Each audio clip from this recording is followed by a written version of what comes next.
மழையிலும் வெயிலிலும் மக்கள் தங்களை தற்காத்துக் கொள்ள குடைகள் பெரிதும் உதவுகின்றன. அப்படிப்பட்ட குடைகளை தயாரிப்பதில் ஜெர்மனியில் பிரசித்தி பெற்று விளங்குகிறார் ஒரு பெண்மணி. குடை பெண்மணி என்றே அழைக்கப்படும் அவரை பற்றிய சுவாரஸ்யமான தகவல்களை தருகிறார் அங்கிருக்கும் நமது செய்தியாளர் மிருணாளினி. ஜெர்மனியில் குடை தயாரிக்கும் கலை அழிந்து வரும் நிலையில் தற்போது 5 பேர் மட்டுமே குடை தயாரிப்பில் ஈடுபட்டுள்ளனர். அவர்களில் ஒருவர்தான் மைக் வெர்ஃபைன். குடை தயாரிப்பில் ஈடுபட்டுள்ளவர்களில் இவர் மட்டுமே பெண் என்பதால் அனைவரும் இவரை அம்ப்ரெல்லா லேடி என அழைக்கிறார்கள்.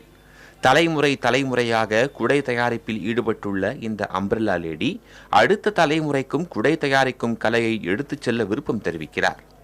ஆண்டுக்கு 300 குடைகளை தயாரிப்பதாகவும் கார்பன் மற்றும் ஃபைபர் இழைகளை குடை தயாரிப்புக்கு பயன்படுத்துவதாகவும் அவர் கூறியுள்ளார்.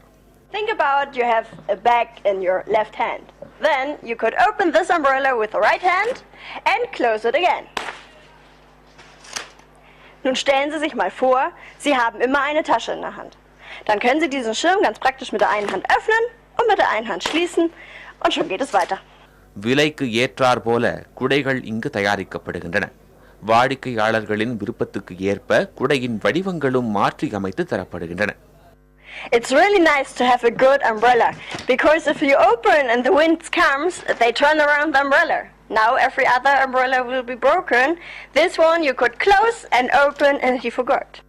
இங்கு 30 யூரோ முதல் 400 யூரோ வரை குடைகள் விற்பனை செய்யப்படுகின்றன. விலை உயர்ந்த குடைகளை ரஷ்யாவைச் சேர்ந்தவர்கள் அதிகம் விரும்பி வாங்குவதாக மைக் வெர்ஃபைன் தெரிவித்துள்ளார். 6 தலைமுறைகளா குடைகளை தயாரிச்சுட்டு வர இவங்க 1992ஆம் ஆண்டுல இருந்து ஹாம்பர்க்ல ஒரு மெயின் ஷாப்பிங் ஸ்ட்ரீட்ல கடை வச்சிருக்காங்க. இந்த கடையில 30 யூரோல இருந்து 300 யூரோ வரைக்குமான குடைகளை அவங்க விற்கிறாங்க. புதிய தலைமுறைக்காக ஹாம்பர்க்ல இருந்து மிருணாளினி.